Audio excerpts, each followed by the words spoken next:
just quickly introduce Deanna, because I actually know Deanna from a social media platform called Periscope. And I remember lying in bed on Sundays, and because it was Sunday morning, and she was giving her lectures on Sunday afternoon. That was before she actually was got her doctorate, and I was absolutely intrigued at her enthusiasm, also her, you know, her precision and ability to clearly explain very complex phenomena. And on she went, and she, you know, she's quite well known now in the cosmology circles, and has been given plenty of talks. So I thought it's a great opportunity to have Deanna here, and I'm very pleased that she accepted. So Deanna, go ahead, please. Yeah, thanks a lot for that nice introduction, Christian. It is like almost 6-7 years that we know each other now. It seems like time really does fly. So yeah, I'm a postdoc currently at the University of Helsinki, and I'm a cosmologist, so I study the fun things of what's happening inside the universe. And I'm going to tell you today about two of my favorite topics in the universe, which are two things that we don't really understand much. So okay, now I can change slides. So just to give you an idea, everything we see in the universe, everything you're accustomed to, like the stars you see in the night sky, us, my coffee table, my water bottle, all of this is normal matter. And normal matter only accounts for 5% of the energy of the observable universe. Then there's another 26%, which is in the form of dark matter. Now, dark matter is this type of matter that interacts via the gravitational force, but does not interact via the electromagnetic force. So it does not interact with light in any perceivable way. But we know that it's there. And I'll come to this later as to why we know that it's there. Then we have this other big chunk, this 69%, which is in the form of dark energy. So dark energy is this strange type of energy that is causing the universe to accelerate. And we really don't know much about dark energy. But the cool thing is we do know that these components are there. We know that dark matter and dark energy are part of the universe, and without them, we would not be able to understand a lot of the things we see around us. Deanna, can you tell me the units in which these percentages are worked out?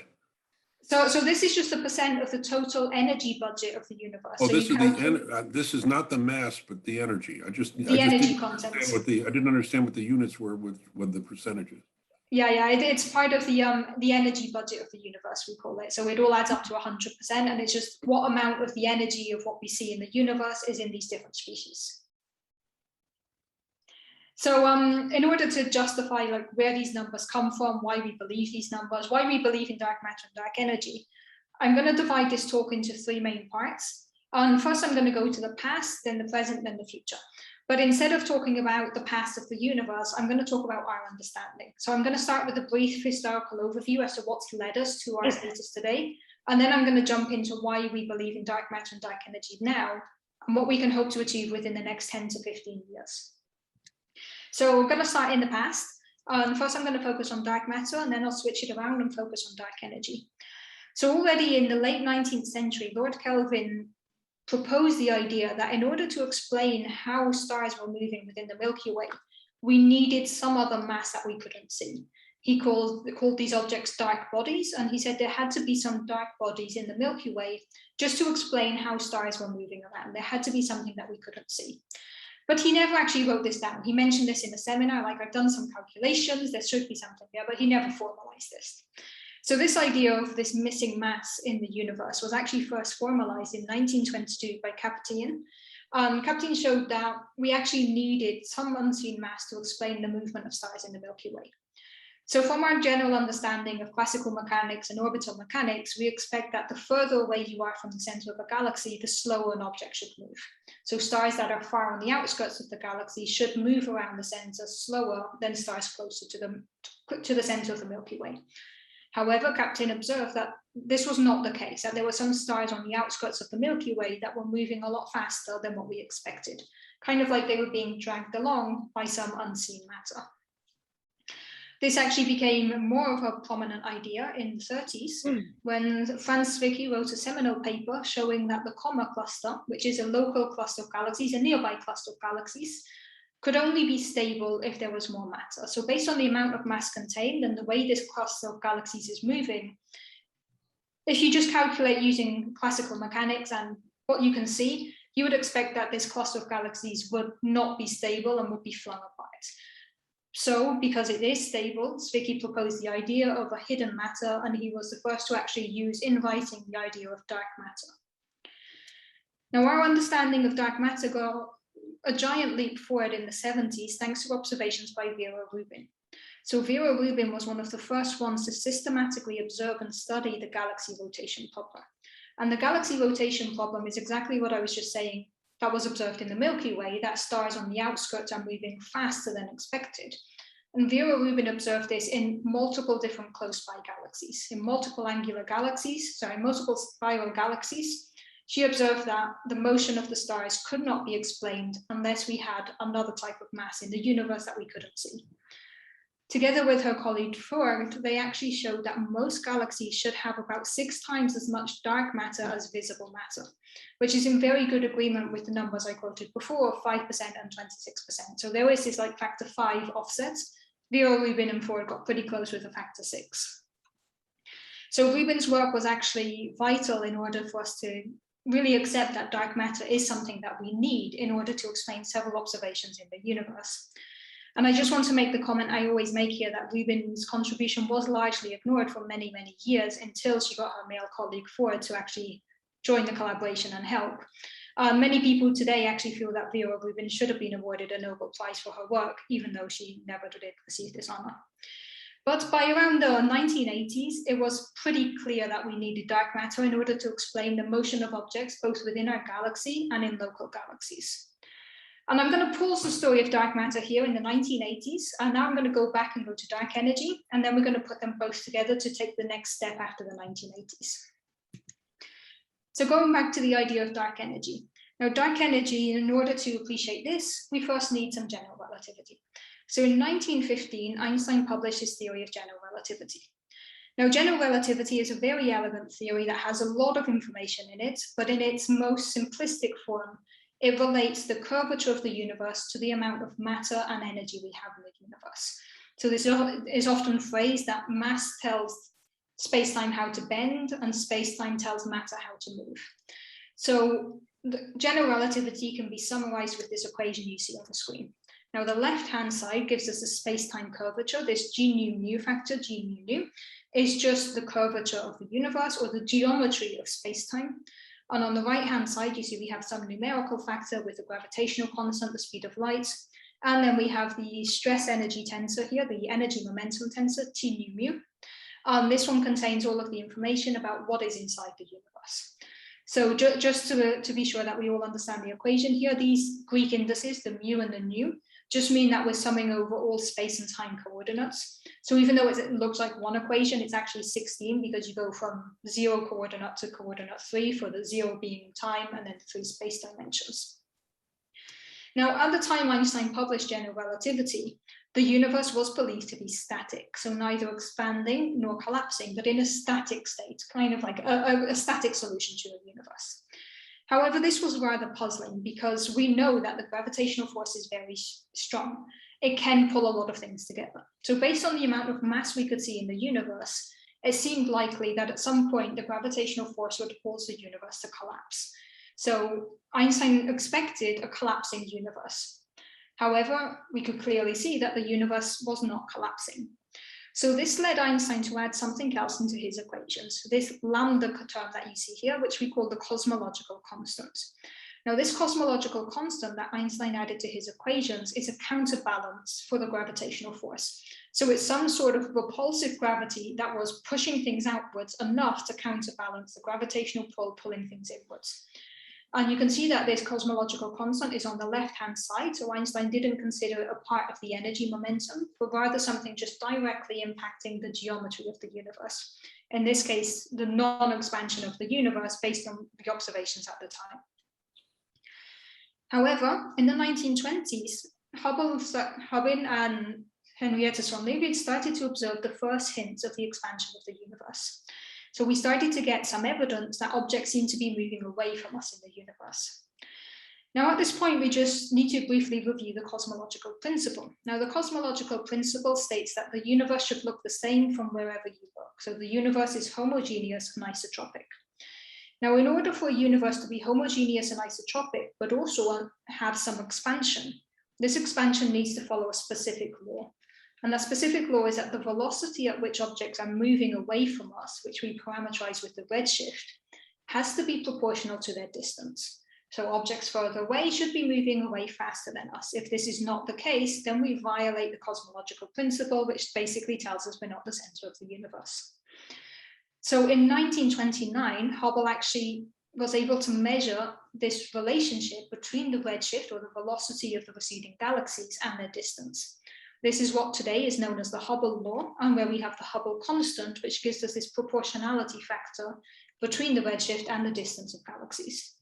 With this measurement in 1929, Hubble confirmed that the universe is indeed expanding. Now that we had an expanding universe, Einstein realized that the cosmological constant no longer made sense, because the cosmological constant was there to ensure a static universe. At this point, Einstein actually removed the cosmological constant from his equations, and he said the cosmological constant was his biggest blunder ever. But we will see in a minute that that was actually not true. So in the early 1990s, based on the known content of the universe, it was expected that the expansion should at some point slow down. So we've already seen, as before, if you have a lot of gravitational objects, a lot of objects with mass, this should cause the universe to collapse. So even though the universe was expanding, this was expected to be just an after effect of the early Big Bang expansion, which would eventually slow down and collapse back upon itself. In order to test this idea that the universe is actually slowing down, one thing we can use are supernovae. So supernovae are stars that reach the end of their lifetime and explode. And when they do this, they have a specific brightness. So supernovae can be used as what we call standard candles. They're objects whose luminosity is very, very well known. Then you can use the amount of light you're receiving from an object to calculate the distance. With this idea, they thought that they could use the supernovae to actually get the time evolution of the expansion rate and prove that the expansion of the universe was slowing down. In 1998, two independent teams, one led by Adam Rees and one led by Perlmutter, did this technique, applied the supernova technique to the expansion of the universe, and both independently found that actually the universe was undergoing accelerated expansion. So it was not slowing down, it was actually speeding up. The universe is expanding at a greater rate today than it was 1 billion years ago. Now, with this led to the conclusion that there is something which is driving this accelerated expansion. There is something that permeates all of space-time, which has a constant energy density, which does not dilute away with the expansion of the universe, and that is pushing the universe outwards. This is what was then known as dark energy. They coined the term dark energy, very similar to dark matter, even though dark matter and dark energy are actually not connected. They coined the term dark energy to explain this type of energy that is driving the accelerated expansion of the universe.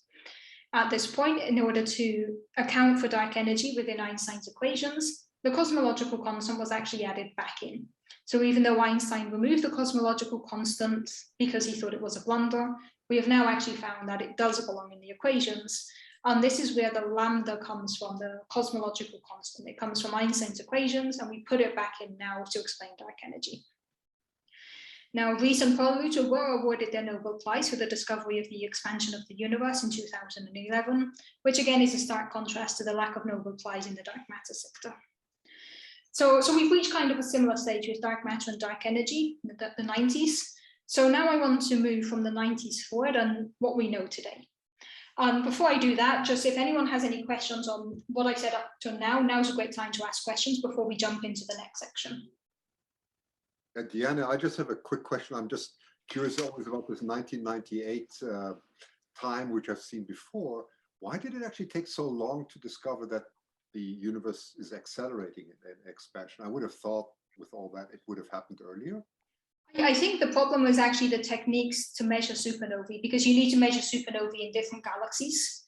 And at the same time, you need to be able to measure their redshift. So you need to have a spectroscopic study of the galaxies and the study of the supernovae themselves. And I think the technology just wasn't there properly until the 90s. Okay, thank you. Okay, so to move into, yeah, sure. You mentioned based on the known amount of mass in the universe, and that's based on the stars that we can measure, right? And at this point, also dark matter, because by now they'd also this is a few years after they commonly accepted dark matter. So at this point, they're also accounting for the mass of dark matter. But if we can't see the number of exoplanets, some of them are Jupiter size or very, very large, and we can't see them. How does that factor into that conclusion? So that is a really nice question. And it's basically the question of how do we know how much mass there is in the universe? Yes. This is exactly what I'm going to jump into next. Oh. So I will answer that question in a sec. So to answer this question, I get to talk about my favorite thing in the universe, which is the cosmic microwave background radiation. So the cosmic microwave background radiation, or CMB, is the afterglow of the Big Bang. It is the oldest light we can see in the universe in any direction we look. Now, this is something that was formed 380,000 years after the Big Bang, so about 13.5 billion years ago from our perspective. And it was formed because in the early universe, you had a cosmic soup of lots of particles constantly interacting. And mainly, we had dark matter, which was not doing much because it doesn't interact. We had protons, electrons, and photons. As the universe cooled down, the protons and the electrons could combine together to form hydrogen, and the photons decoupled, they broke away. These photons have then been traveling freely in the universe since this time. And today they make up this background radiation that we can see in every direction in the universe. These photons have they have an approximately isotropic temperature of about 2.73 Kelvin, but there are these tiny temperature differences of the order of 10 to the minus 5 Kelvin. And this is what is shown here as these red and orange, the blue and orange spots. The blue ones are the cold photons, the orange are the hot photons.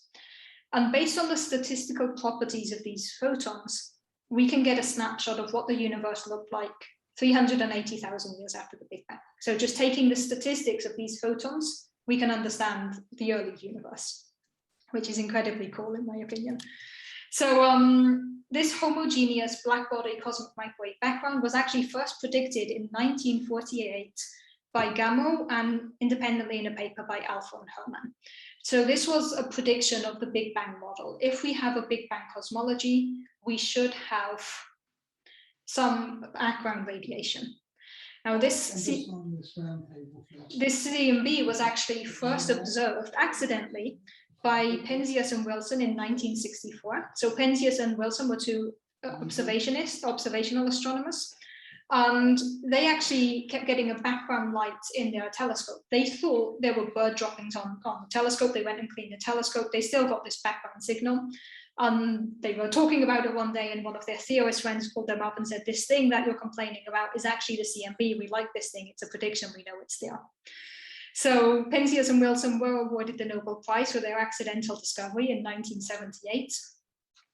And already in the 70s, there were some predictions that the black body, the CMB that we observed, would not be completely isotropic, but it would have these tiny, tiny temperature fluctuations. This was predicted in the 70s in order to explain the structure formation in the universe. So basically, the same mechanism that gave rise to all of the galaxies that we see in the night sky also must have left an imprint in the CMB in the form of these tiny, tiny, tiny differences. These anisotropies, these temperature fluctuations, were measured for the first time by the Kobe satellite in 1992. So in 1992, we already got a first measurement of these anisotropies. Now, at this point, it was not precise enough to get the full statistical information, but it already started to give us information. Then in the year 2000, there was a ground-based satellite that pushed, called Boomerang, which pushed our understanding, a ground-based telescope, sorry, which pushed our understanding of the CMB. But the CMB was then measured more precisely by WMAP in 2001 and by Planck in 2009. Planck was the latest satellite that we had. It ran from 2009 to 2013. The last data released from Planck is the one that gave us this image here in 2018. This is the final legacy release from the Planck telescope, and it has percent level precision of its measurements, which is really, really precise. Now, the CMB, the cosmic microwave background radiation, actually solidified the idea of a universe dominated by dark matter and dark energy. Our current understanding of the universe, as my pie chart at the beginning showed, is 5% normal matter, 25% dark matter, 26% dark matter, 69% dark energy. This is what we call the lambda CDM cosmology. Lambda from Einstein's equations, the cosmological constant was a lambda. So lambda for dark energy and CDM for cold dark matter. So the question now is, how do we go from this picture to these numbers? I mentioned that we take the statistical information. So technically what we take is the 2-point correlation function, which just tells you how 2 different regions of the sky are connected within this map. And if you take the 2-point correlation function, what you obtain is this plot here. So on the horizontal axis, we have the multiples, which is basically a proxy for the chunk of the sky that we're looking at. So the lower the multiple, the bigger the fraction of the sky we're considering. Multiple of 2 on the left-hand side corresponds to taking about a 90-degree chunk of the sky. Multiple 2000, on the other hand, is a 0.01 degree of the sky. So just 0.01 degree. This gives you the overall size of the patches we're considering. On the vertical axis, we have the anisotropy spectrum decomposed into spherical harmonics, but it basically tells you how many of these temperature fluctuations you expect at different points in the sky. In orange, you can see the data from Planck. You can see at low multiples, we have high error bars, but at high multiples, our error bars are incredibly small. This is an incredibly precise measurement done by the Planck satellite. What you can see in blue here is our best fitting lambda CDM curve, so our current best cosmological model.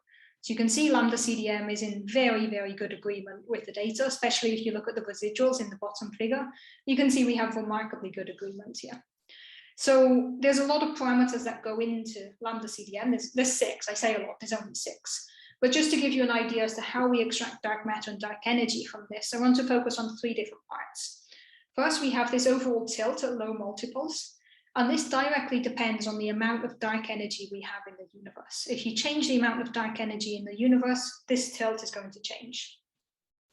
Now, the overall location of the peaks, whether they're shifted to the left or to the right, this depends directly on the properties and amount of dark matter and dark energy.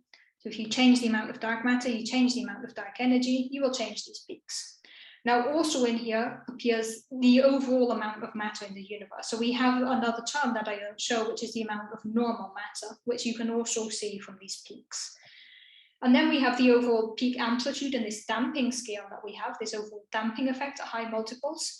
This depends on the amount of dark matter and the amount of normal matter. So if you change any one of these quantities, if you change the 4.9% of normal matter to 5% of normal matter, your blue curve will no longer fit the data points as accurately. So back to the question of before is how do we know how much matter is in the universe? The CMB is the biggest way we know that. We can also get ideas as to how much matter there is by looking at local things like how galaxies move. But the biggest piece of evidence we have to understand the amount of dark matter and dark energy is the CMB. And a lot of our understanding of dark matter and dark energy come from the cosmic microwave background, which is why it's one of my favorite things, because it just gives us so much information. It also tells us that the universe is cosmologically flat. So we could have had a spherical universe, an open universe, kind of like a saddle, or we could have had a flat universe. The CMB shows us that the universe is flat. It shows us that the universe is 13.82 billion years old. It gives us an idea as to when the first stars began to form. All of this is really hidden within the CMB. It is the holy grail of cosmology in some sense. But the CMB is not our only proof of dark matter. So another reason we believe in dark matter today goes back to the idea of the rotation curves, which I mentioned Vera Rubin was studying in the 70s. So this is what I was saying, that if you take a galaxy, in this case, the one shown here is Andromeda, M33, and we look at the rotation curve, so how stars are moving in the galaxy as a function of how far away they are from the center, what you'd expect just from visible matter is this dashed curve you can see that decays. What we actually observe are these yellow points. You can see that the yellow points show that the velocity of the stars on the outskirts of the galaxy does not actually drop down as you'd expect. The way you can explain this is by having more matter in a galaxy that is pulling these stars around, so that the center of the galaxy is much more diffuse. So these objects are actually not as far away from the mass or the center of gravity as you'd expect. This unseen mass is what appears to be dark matter. Another piece of evidence we have for dark matter comes from gravitational lensing. Now, this image that you can see here is one of the Hubble Deep Field images. It's just an image of a lot of different galaxies. And you can see that there are some galaxies that have this sheared effect, like you've put a big magnifying glass or some type of wine glass or lens in front of your galaxies. And this is a phenomenon that is known as gravitational lensing. So just to give you an idea as to what happens here, I mentioned before that as far as light is concerned, dark matter is not there. But we know that dark matter or any object with mass is going to curve space-time. Now, light, when it travels through the universe, will always travel on the shortest path. If you have the curvature of space-time or a curved gravitational surface, light will no longer travel in a straight line, but it will follow the curvature of space-time because that is now the shortest path. So even though light doesn't interact with dark matter, it can still feel its gravitational presence. So if you have light from a distant galaxy coming towards you, if this light encounters a dark matter cloud or a big cluster of dark matter particles, space-time is going to be curved. The light is going to deflect around the dark matter. And by the time it reaches us, in this image you can see in the bottom right, where the little Earth in the bottom left corner of the image, you can see that we receive these white light beams coming that have distorted around the gravitational well. We trace these back with the orange lines, and what this leads to is us seeing multiple images of the same galaxy and distorted versions of the galaxy. So there really is a lens in the way that is causing the light to distort. Instead of being an optical lens, it is a gravitational lens. Now we can't see what is causing this distortion, which means once again, there's some big mass in the way that we cannot see, which seems very much to be like dark matter. Now, another piece of evidence we have for dark matter, and probably one of the biggest, is the bullet cluster and other clusters of galaxies. Now, the bullet cluster is an observation we can make of two clusters of galaxies that have smashed together. Most of the galaxies have passed through, but these are two clusters of galaxies that collided. So this image here is an overlay of three different images. In the orange and yellow, you can see all of the stars, all of the visible matter. All of these are actually galaxies. So every point here is actually a galaxy. In the pinkish color, you can see an image from the Chandra telescope, I believe, an X-ray image of where all of the gas lies. So in any cluster of galaxies, apart from the galaxies themselves, you have a lot of hydrogen, a lot of dust, a lot of what we call basically cosmic dust and gas in between all of the galaxies. Now, when two galaxies collide, what you expect is that all of this dust is going to heat up and start a drag effect. So even though the galaxies mostly pass by each other, all of the dust and gas in the galaxies gets dragged behind because it's now interacting. And this is what you can see in the pink image here, the X-ray images. This shows you where the gas is. In blue purplish color, you can see where we expect the mass of the galaxies to be located based on gravitational lensing measurements. So using the same technique I mentioned before with the gravitational lenses, you can get an idea as to where the mass is distributed in these galaxies. And that gives you the purple or blue region here. So what this shows us is that most of the mass is not in the form of gas or in the visible matter. There is a lot of mass here that we cannot see. So we expect this gas to account for most of the matter of a cluster of galaxies. But you can see that according to our lensing experiments, the mass is not where the gas is, but it's further out. So this means that within the galaxies, there's some type of mass that pass through each other without interacting, without feeling any pressure effects with other species. And this is again what we call dark matter. So the bullet cluster is considered one of the biggest pieces of evidence we have for dark matter, aside from the CMB. And the last one I want to talk about for dark matter is the overall distribution of galaxies in the universe. So what you can see here is a large-scale structure, so the overall distribution of galaxies around us. Every glowing dot here, every point on the screen represents a galaxy. This is not an observation, this is a simulation. So this is where you take all of your knowledge of dark matter physics, of normal physics, of evolution of the universe, you put all of this in a box or in a computer simulation and you let it run and you see how structures form in the universe. And we can see that they form along this cosmic web. So you have regions where you have a lot of galaxies and then you have gaps in between the galaxies, which are these cosmic voids. And you have this really web-like structure in the universe. Now here I'm showing some simulations, but you can equally do this with actual data and show that the data of the large-scale structure of the universe perfectly matches our simulations. I will actually show that in a slide later on. Now, this really shows us that the galaxies are falling along some predefined scaffolding. And this scaffolding is actually the dark matter. So the dark matter is giving way to this structure of the universe. And the exact same mechanism that triggers the tiny temperature fluctuations in the CMB also creates this scaffolding of dark matter in the early universe. So at the same time as the CMB is being formed, you also have this dark matter scaffolding which then later leads to galaxies forming where there's more dark matter and creating this cosmic web that we can see. So this is also a really, really big piece of evidence. Basically, we cannot explain the distribution of galaxies in the universe without some unseen matter that causes a gravitational effect. So with all of these observations, there's the question of what do we actually know about dark matter?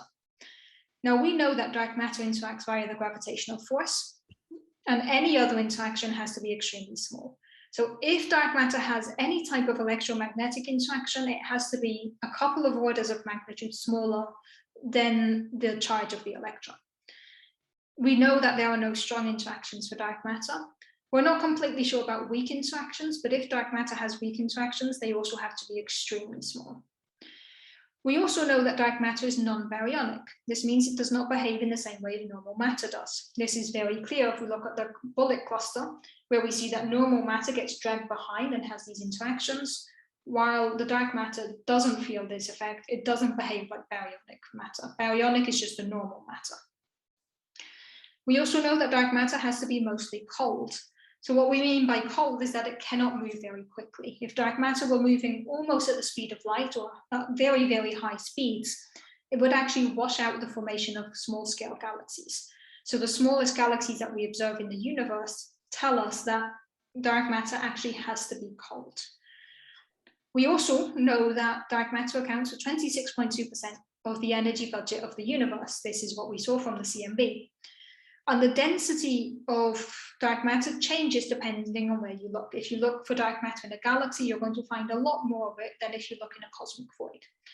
Now, within the Milky Way, the density of dark matter is of about 1 GeV per centimeter cube. So in every centimeter cube of the universe, you have about 1 gigaelectron-volt worth of dark matter. If we convert this to grams, we have to assume some type of mass for the dark matter, which is a bit unclear. I'll get to that in a minute. But if we take an example mass of 1 GeV for the dark matter, which is the same as the mass of a proton, we would have about 10 to the minus 24 grams of dark matter per every centimeter cubed of the universe. We also know that none of our particles in the standard model of particle physics can explain dark matter. There is nothing in our building blocks of the universe, of the known matter, that can account for everything we've seen for dark matter. This is something we know. We've tested everything in the standard model, none of it's dark matter. So we know a lot about dark matter, but there's also a lot of things we do not know about dark matter. Of course, the biggest problem with dark matter is that we've never actually seen it. Dark matter is invisible. It does not interact with light, which means we cannot see it. And it's quite hard to say, like, here's proof of dark matter if you can't actually point to dark matter and say, look, here it is. So we've never seen dark matter. Another problem is that we only have bounds on its couplings to other particles. So I said it has to have very, very small interactions, but we can't give an exact number here if it has this type of interaction. We can describe how photons and protons interact. We cannot describe how dark matter interacts with the other particles. We can only say it doesn't do some things. Also, in terms of the dark matter mass, we only have limits. We know it can't be too big, because else it would mess up weak lensing measurements. We know it can't be too small, because else it would be too fast and galaxies wouldn't form. But the available range of mass for the dark matter covers 70 orders of magnitude. So a dark matter particle could be as small as 10 to the minus 52 grams and as large as 10 to the 36 grams. So this is like 80 orders of magnitude.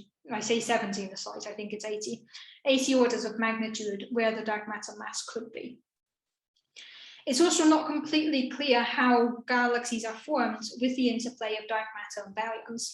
And this comes back to what we were discussing just before I started the talk of what I'm excited about the James Webb Telescope. And it's actually going to help us understand galaxy formation, which in turn can help us understand the role dark matter played in galaxy formation. Another big open question about dark matter is that we actually don't know what dark matter is. It could be a particle, it could be black holes that are formed in the very, very early stages of the universe. It could be black stars. It could be something else entirely. You know, we're pretty sure it's not space dragons, but other than that, dark matter really could be a lot of things. We also don't know how dark matter fits in with the standard model of particle physics. So the standard model of particle physics tells us about how all of the particles of normal matter behave and how they talk to each other. And we have no idea how to put dark matter together in this picture. This is something that a lot of people are working on, myself included. We just don't know. Until we get a clear idea as to what dark matter is, we're not going to know exactly how it behaves with everything else. So this was about dark matter. Now I want to change gears and go to dark energy. So we've already seen that we know about dark energy thanks to the CMB, but there are several other ways we know about dark energy. One of the biggest pieces of evidence we have comes back to the way dark energy was initially discovered with the supernovae. So I mentioned that supernovae have a specific brightness. Once you've calibrated the brightness of the supernovae, you can get a measurement of their distance. If you perform a spectroscopic measurement of the same galaxy, of the same supernovae, sorry, you can get its redshift. Once you have the redshift and the distance, you can construct the Hubble diagram, which is exactly what you see here on the screen. We have the redshift versus the distance, which just comes from the apparent magnitude of the supernovae. And from this, you construct your Hubble diagram. So every data point you see here corresponds to a supernova that we've observed, either a local supernovae or low redshift supernovae measured with the Sloan Digital Sky Survey, with the Supernovae Collaboration Project, or with the Hubble Space Telescope. You construct your Hubble diagram, and then you can calculate the amount of dark matter and dark energy in the universe.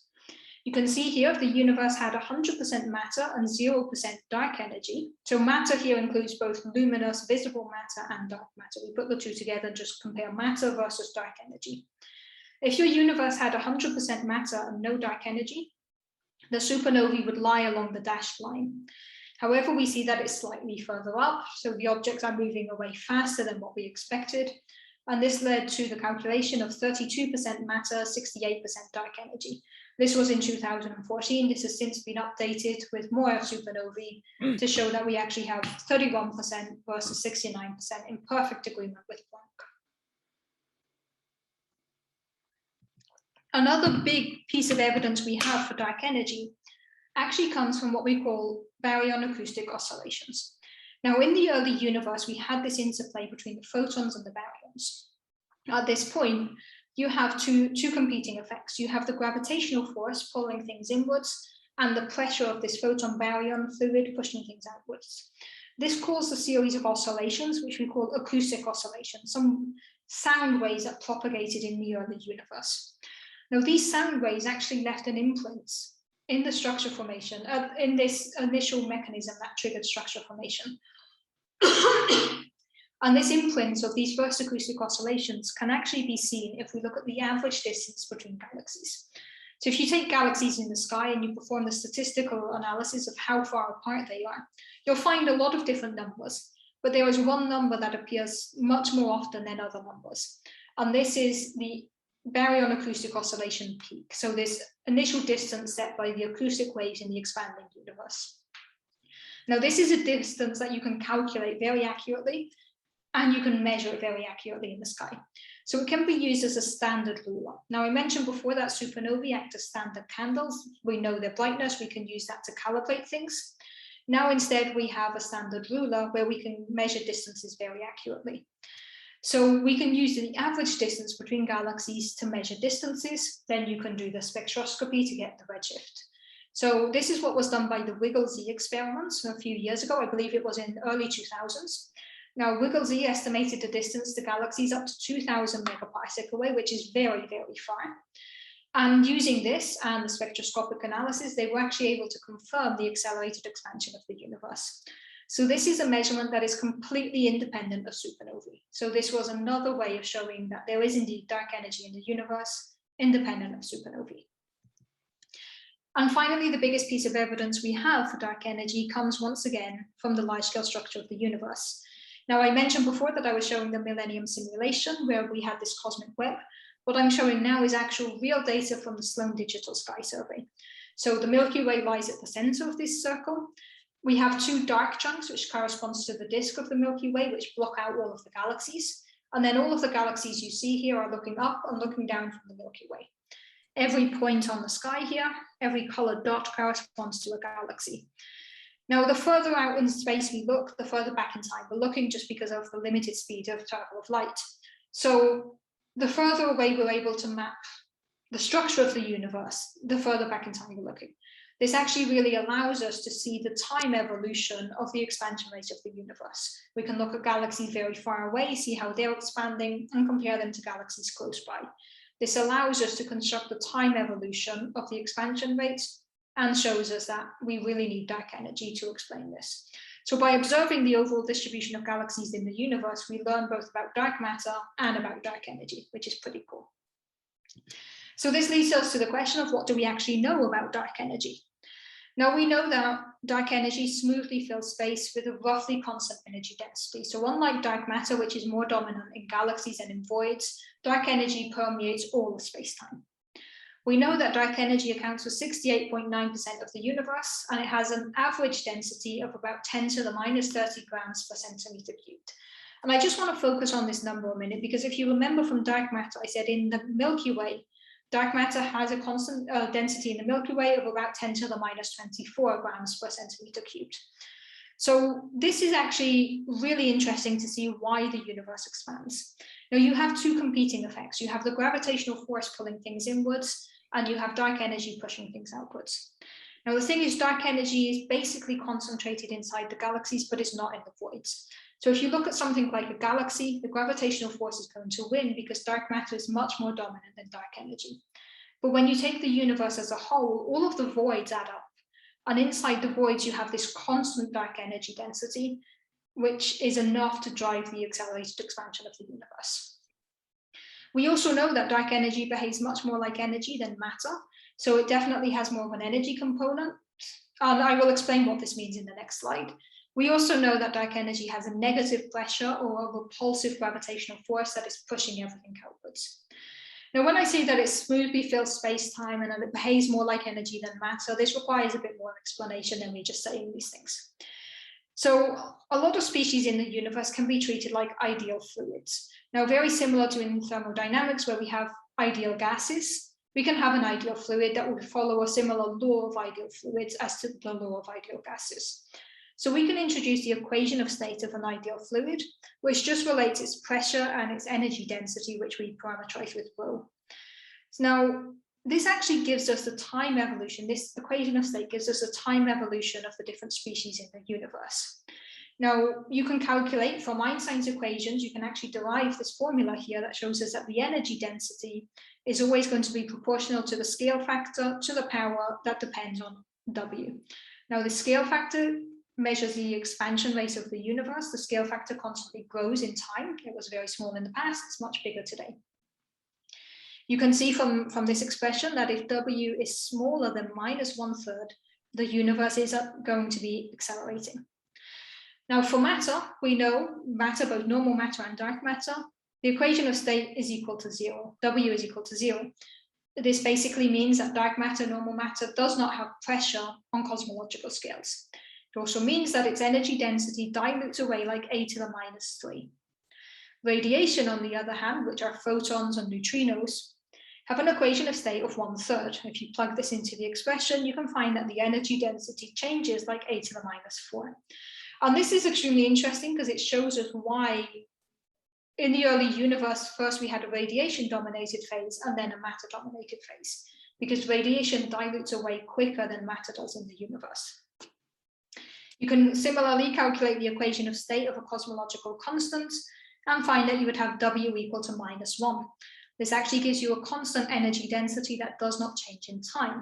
Again, this shows us why dark energy is a dominant component today, because matter and radiation have diluted away with the expansion of the universe, while dark energy has remained constant, which means now it is the most dominant component.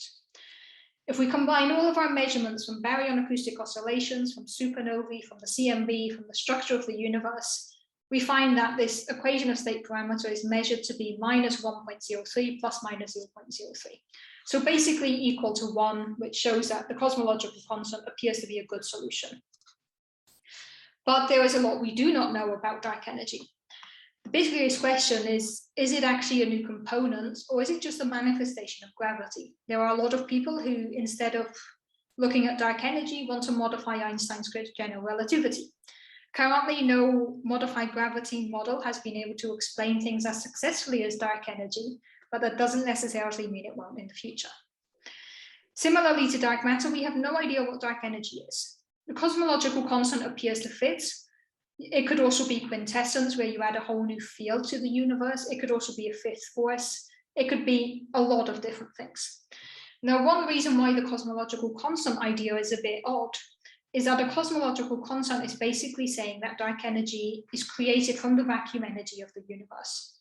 However, if we measure the vacuum energy that you would need to explain the cosmological constant, it is 120 orders of magnitude off of the vacuum energy of the universe you can calculate from quantum field theory. And 120 orders of magnitude is a big mismatch, which again adds to the question of, is the cosmological constant really a valid solution? We don't yet have better ones. There's also the big question of, is it related to inflation? We know that in the early universe, there was a period of exponential expansion, which we call inflation. Dark energy is driving exponential expansion today. It's reasonable to ask if there was a similar mechanism uniting these two, but we have not yet found one.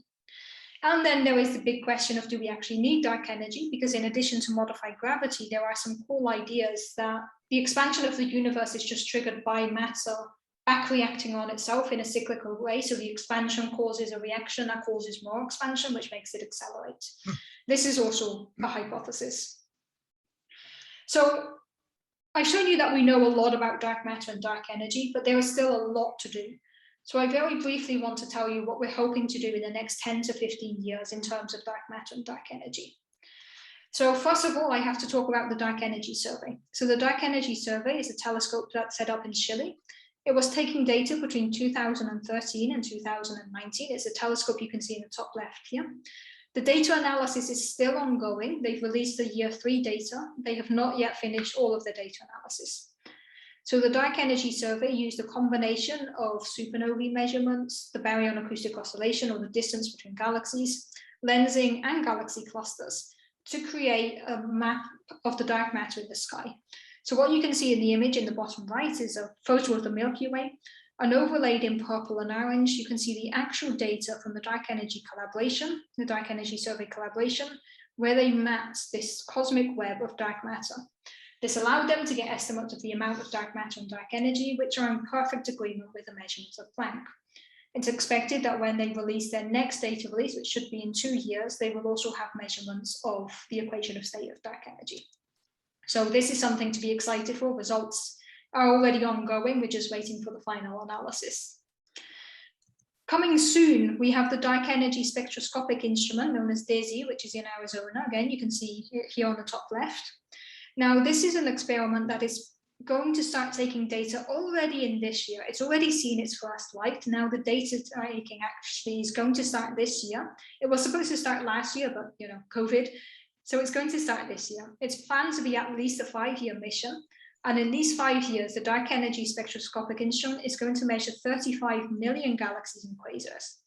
This is going to allow it to create an unprecedented level of precision, a 3D map of the universe with unprecedented level of precision. This 3D map of the universe, which will be constructed using BAO techniques, so the distance between galaxies, will actually allow us to understand dark matter and dark energy even more. So if this 3D map, we'll get a full time evolution of the universe. And this is going to start taking data this year. So this is on a very short time scale. You can see in the bottom left the logo. I'm very amused that there's a coyote in the logo of DESI. And now I want to tell you about my favorite space-based mission, which is really close to my heart. This is the European Space Agency Euclid mission. So Euclid is expected to launch in 2023. It's not long now, and it's planned to be a 6-year mission. Now, it is going to measure the redshift and distance of galaxies going out to 10 billion light years. So it is going to look at how the universe looked like 10 billion years ago up until today. And it's going to measure the full evolution of dark matter and dark energy over the last 10 billion years. It is going to use a combination of BAO techniques and lensing to do this map, but it is really going to get a full evolution of dark matter and dark energy. So Euclid is considered the successor to Planck, the one that measured the CMB, and it is really going to be the best test ever of the standard cosmological paradigm. Euclid could make or break our standard cosmology. And I'm really excited about this mission because when I started my undergrad, we were talking about this mission and it always seems so far in the future. And now it's actually launching next year. And I am so hyped about Euclid, and I'm going to be so stressed on the launch day. Well, this is my favorite space mission. And I just want to very briefly mention two other ones, which are the Vera Rubin Observatory, named after Vera Rubin in Chile, and the Nancy Grace Roman Telescope, which is going to be a NASA mission that will launch in the future. So the Vera Rubin Observatory is going to have an almost 8.5-meter primary mirror. This used to be known as the Large Synoptic Survey Telescope, the LSST. It was renamed to Vera Rubin after a petition a few years ago.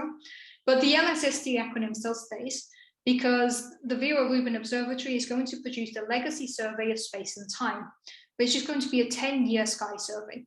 So among other things, Vera is going to look at the formation of our own Milky Way. It's going to look at the formation of galaxies close by, but it's also going to construct a map of local dark matter, which will once again allow us to understand more about dark matter and potentially about dark energy. So its first light will be in 2023. Data acquisition will start 1 year after that. So it's also on a very short time scale. The Nancy Grace Roman Space Telescope is NASA's complementary mission to Euclid.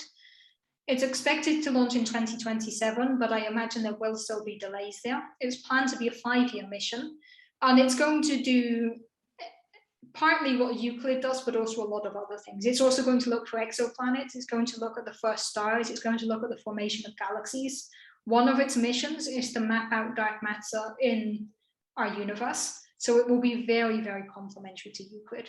So within a timescale of 5-10 years, we have 6 or 7 big missions that are going to help us understand dark matter and dark energy. So the future for dark matter is very bright. This just brings me to the end of my talk and my summary.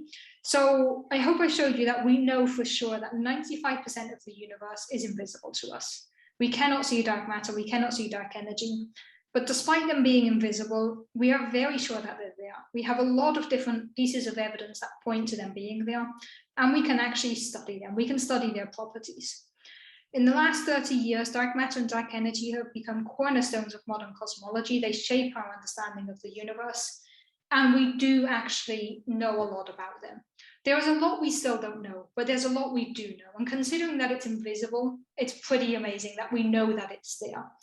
But there's a lot we don't know, but we know how to measure it. We have ideas, and within the next 10 to 15 years, we hope to get new data from space-based missions, from ground-based missions that are going to push our understanding of the universe just a little bit further. And if I can leave you with one takeaway message, it's that dark matter and dark energy are there, and we are a very curious species, and we're not going to stop until we figure out what they are. So I think the future is very bright for dark matter and dark energy.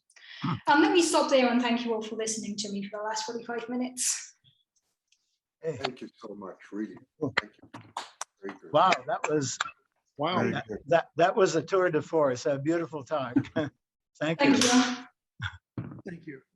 Thank you. Any questions? Yes, I have one.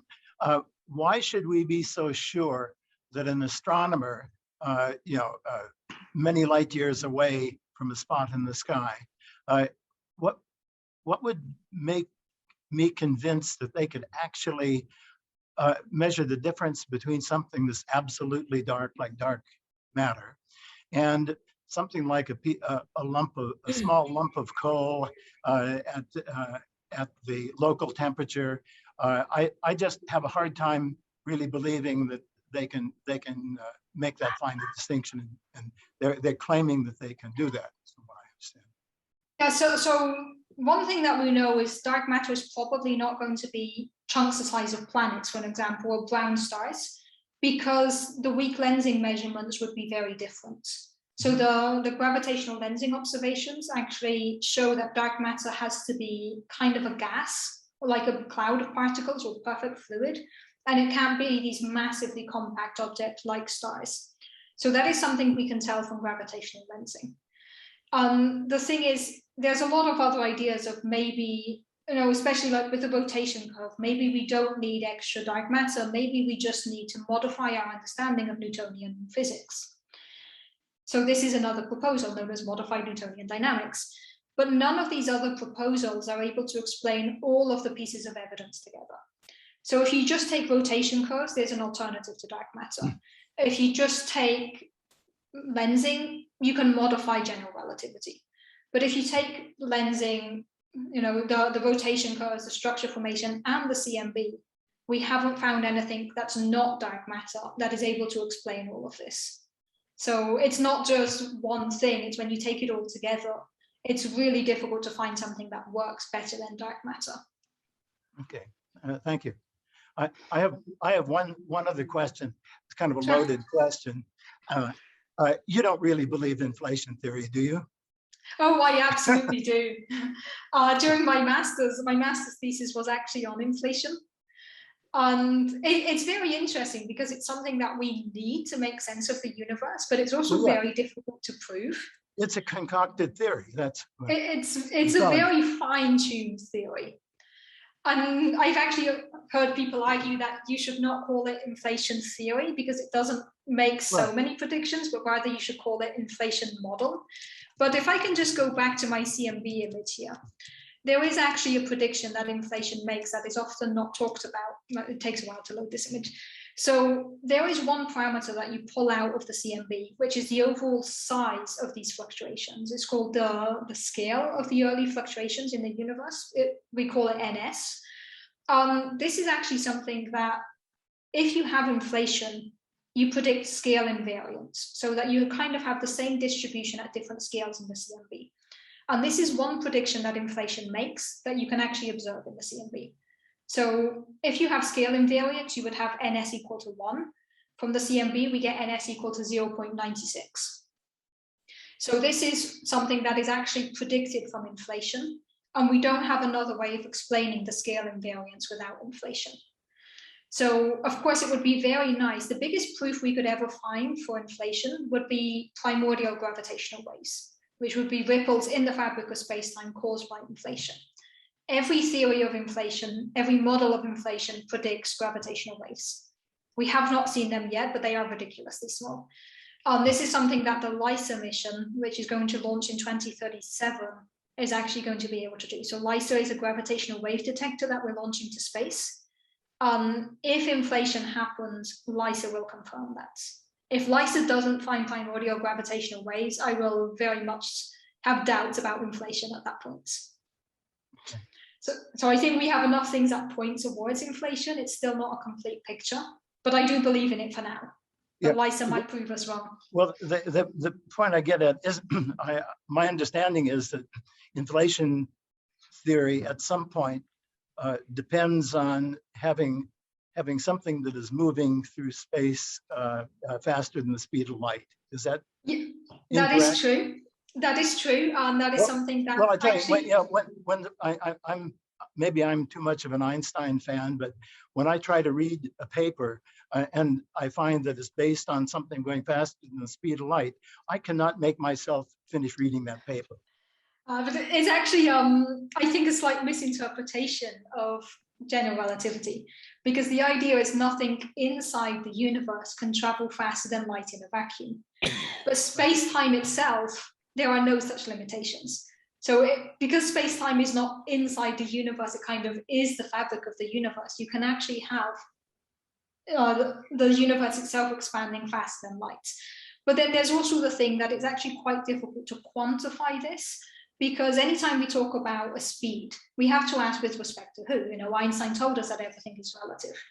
And when you're talking about the speed of expansion of the universe, who's making this measurement, right? You would kind of need somebody outside of the universe to quantify this, which is why we always talk about an expansion rate. So how quickly every megaparsec in the sky is expanding. So it's actually in inverse seconds, because we can't really give a velocity to the expansion of the universe, because you kind of need an outside absolute observer to measure this. And because that's not something that really makes sense, it's quite hard to prescribe a speed to the expansion rate of the universe, which is why technically it doesn't violate Einstein's theory that you can have a universe expanding faster than the speed of light. Okay. So, excellent talk. You beautifully organized. Thank you. Presented. Very good. Anyone else have questions? I did. I had a simple-minded question. I was, I think early on, Vera Rubin and others, the rotation rate of galaxies or inside of a galaxy, disobeyed our expectation is the further away from the center, the slower you go. But they described it more or less like the spokes of a wheel. Is that actually true, or is that just a way to simplify the concept? I mean, is it actually constant radiation, revolution speed? I mean, So it actually really is a lot more constant than you'd expect. This image that I'm showing here is real data from M33. And you can see that it doesn't fall off at all. In fact, it seems to increase. This is basically, if you do this on a lot of galaxies, you see that it really is flat. It doesn't drop off. So it's like the spokes of a wheel. Exactly. It's very much like this. It's almost like a rigid body that's moving. So the distribution of dark matter isn't uniform. It has to be in some ratio to produce this curve. So the dark matter is generally considered, if you consider you have a disk of the Milky Way or of any galaxy, the dark matter is like a sphere, a big halo that's sat on top and on top of it. So it's like this big sphere. So then within the sphere, there's uniform distribution of dark matter, slightly more peaked at the center than on the outskirts, but it's enough that it moves the whole thing together. And this is how you get the constant velocities. But it's very much like the spokes on a wheel. So it would be the opposite of the equation for the normally expected velocity in a solar system or in a galaxy. The relationship of mass would have to balance the expectation of velocity slowing down. So that means there's a particular distribution of dark matter to balance the thing. Yeah, there is. We have a few different models for this exact distribution. It basically peaks slightly at the center and then drops as you move out of the galaxy. I think the current best formalism we have is called the Press-Sector formalism, which just tells you exactly how it's distributed, but there is a specific distribution you can find.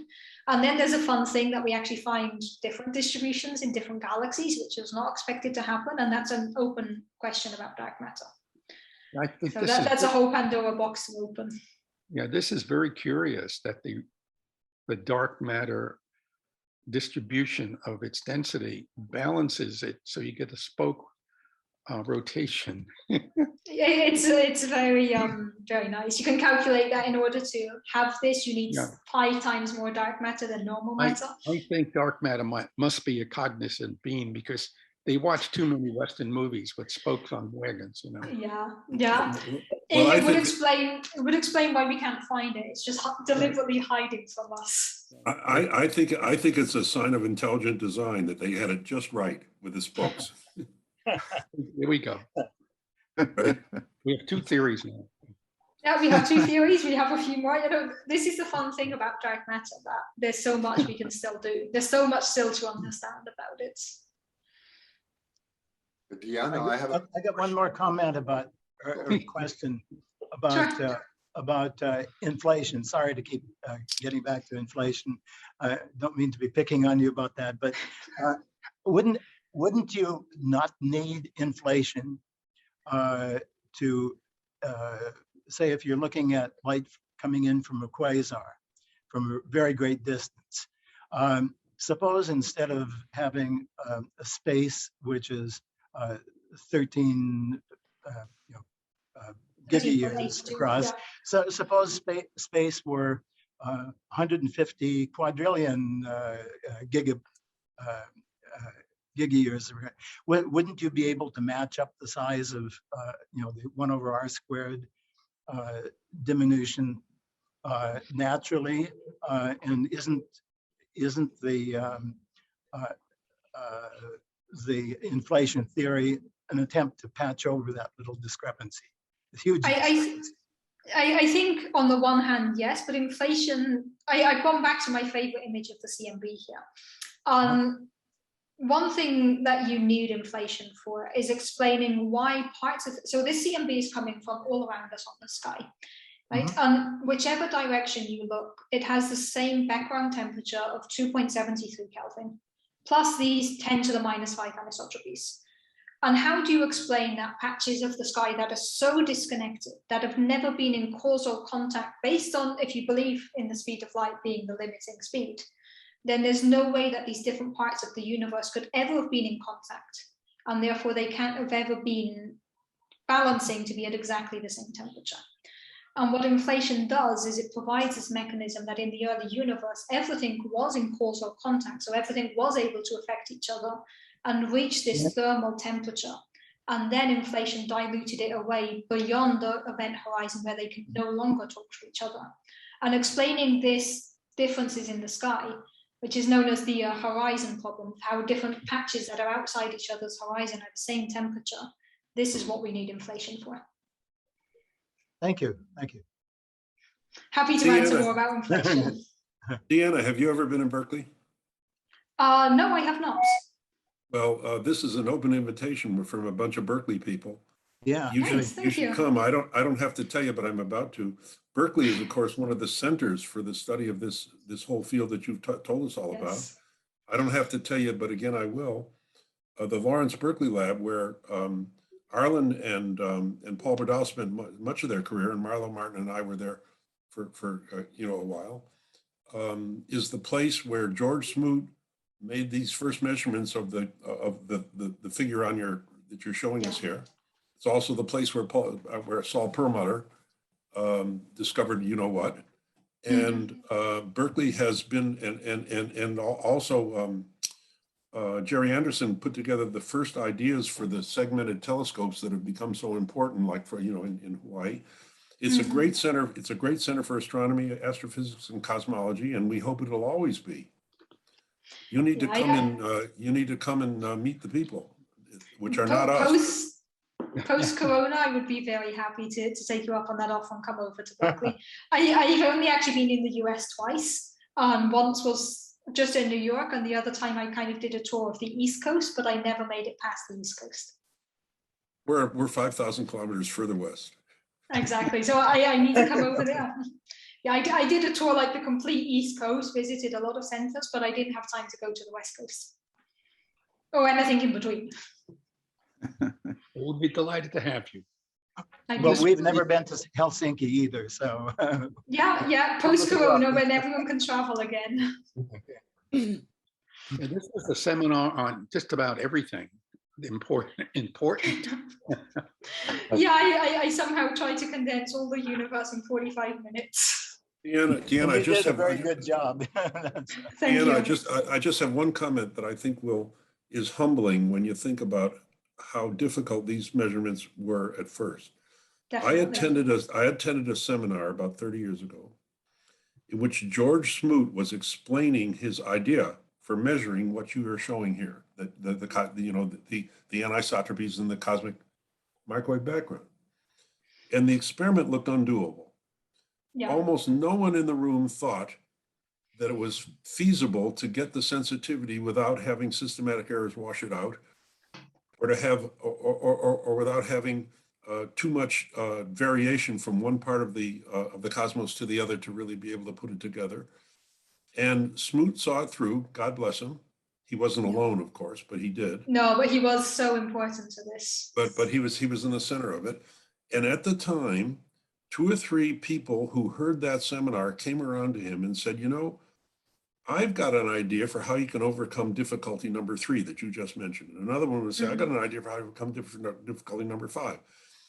And that sort of thing is only possible in a place like Berkeley. Berkeley's not the only one like it, but Berkeley is one of them, where all sorts of different technical skills are available in a big institution that can then be brought together and mustered together to put together something to tackle a problem as difficult as that. Definitely, and it's one of the reasons I like in-person conferences so much, and something we've missed a lot in the last few years.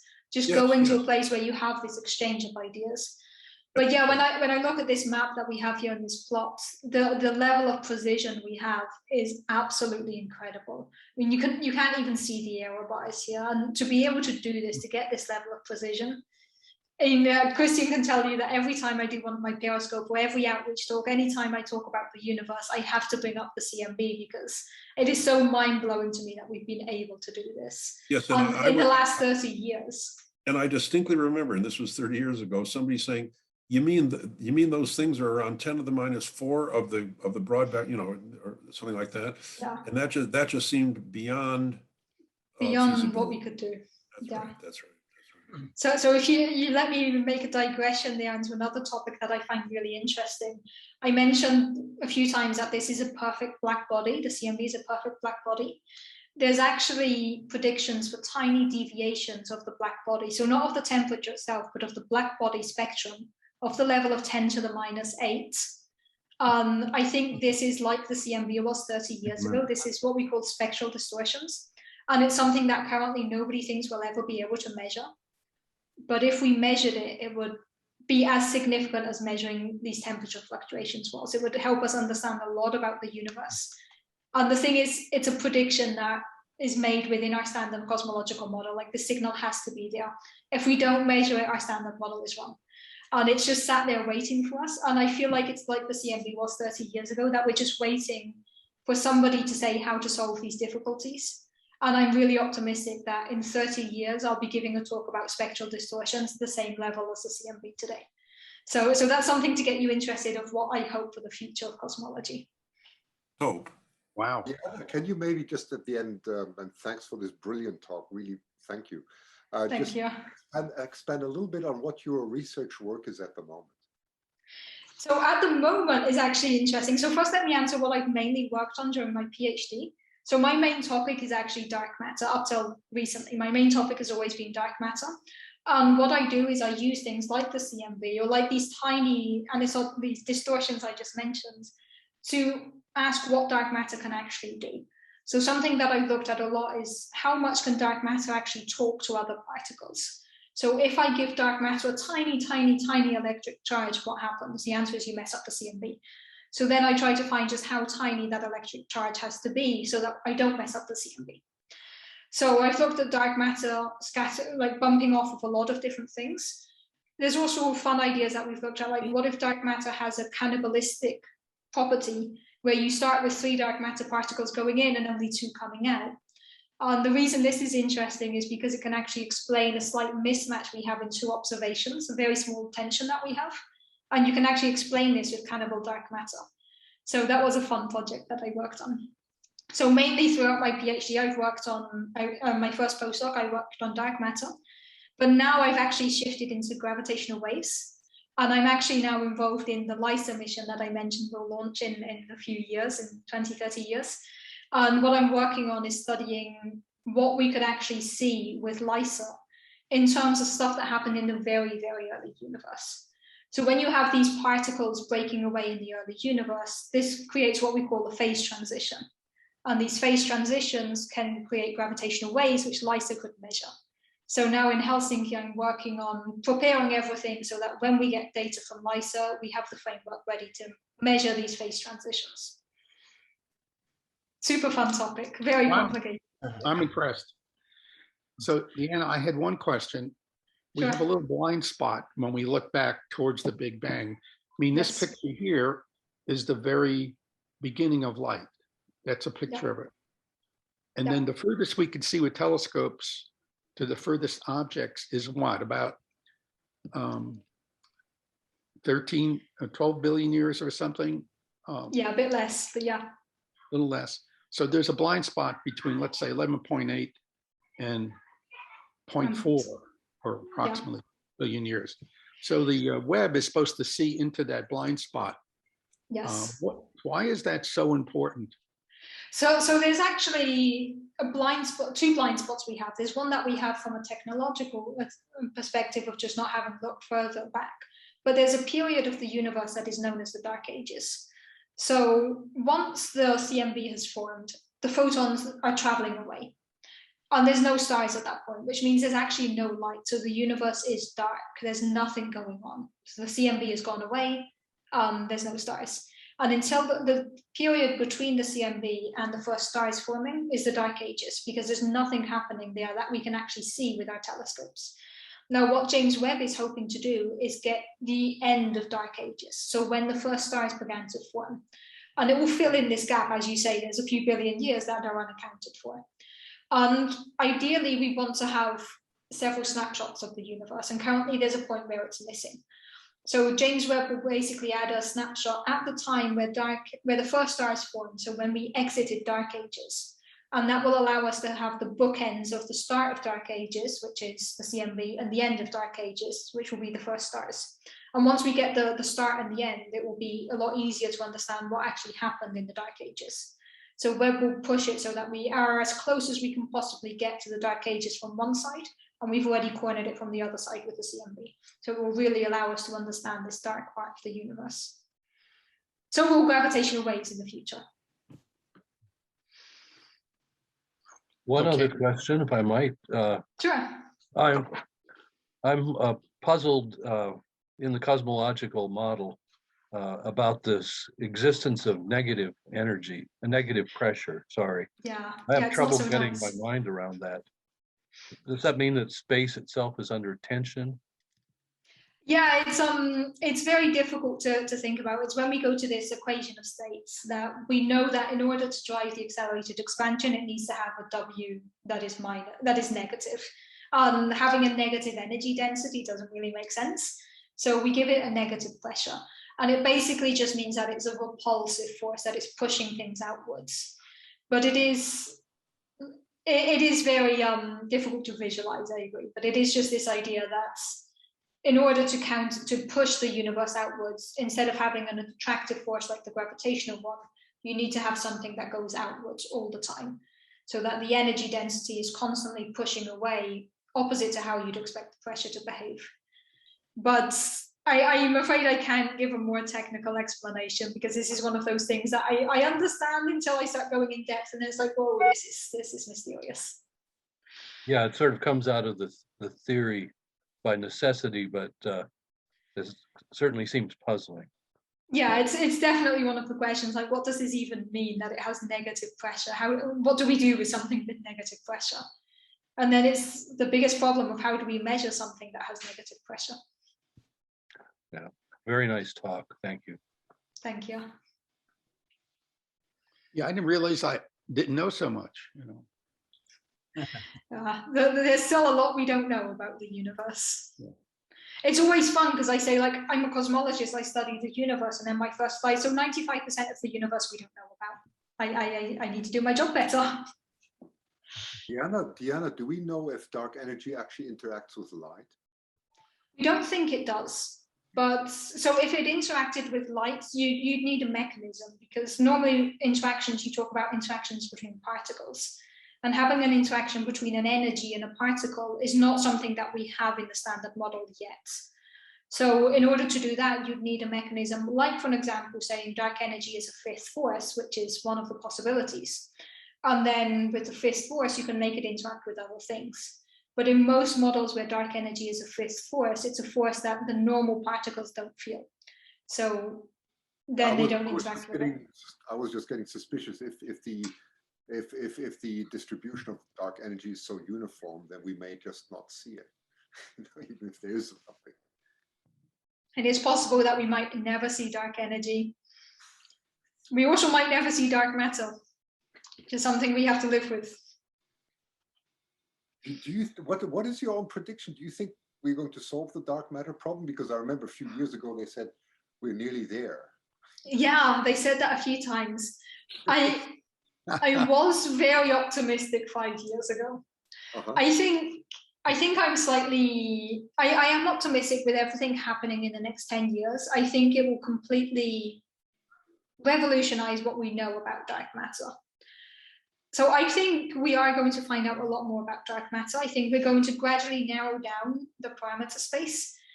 Personally, I don't think we're going to find it at the Large Hadron Collider or at direct detection experiments. I think those experiments are not going to produce good results, or not going to produce a detection. But I think we will find it from cosmology. So I think cosmology will be able to understand dark matter.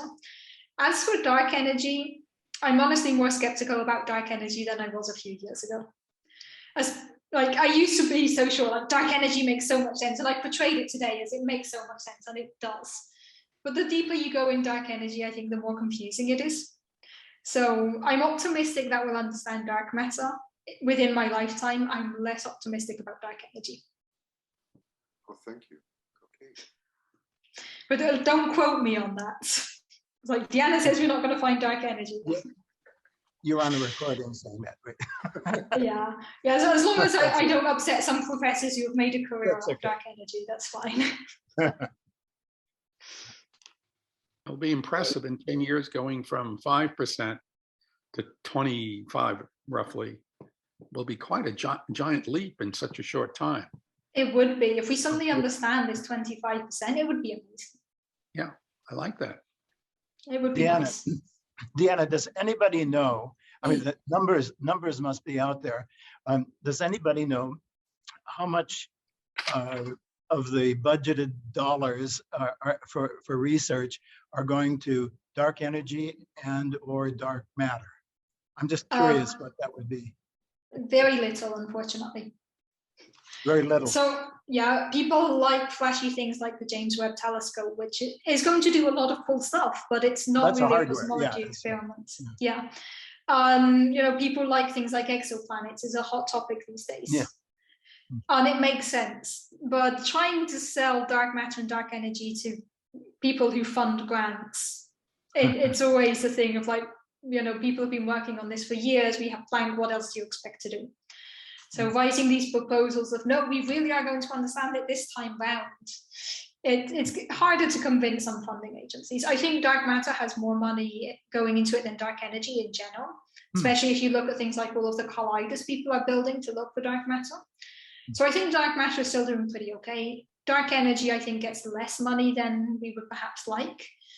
But also, yeah, you saw we have all of these experiments upcoming, so at least there is some funding in it. There are some things going to happen. I think going to these here, the dark energy survey instrument, they actually planned to cut this recently. Trump said under the Trump administration, he planned to cut all of the funding to this mission, with the argument that James Webb was using up too much money, so they would cut back other ones. And there was a big pushback and they saved this experiment, but it was one that was looking like it was in danger. So we always have to deal with the politics of where the money is. We all know unfortunately. That. Yeah, I think that's something we all know very well. Any more questions? Wow. It was great. Thank you very much. Yeah, excellent. Thanks so much. Great talk. Staying up so Very long. nice. We appreciate it. Yeah, it's 11:30 my time now, so definitely bedtime for me. Oh, yeah, right. Whoa. Thank you very much. Okay, thanks. Okay. Yeah, thank you for having me here. It was nice to meet you all. Yeah, we might stay on a few more minutes, but I mean, you're free to yeah, leave. I'm going to head off, go to bed. I get up at 7 o'clock tomorrow, so definitely need to head off. Thanks so much. Thank It you. was very nice to meet you all. Nice Bye. meeting you.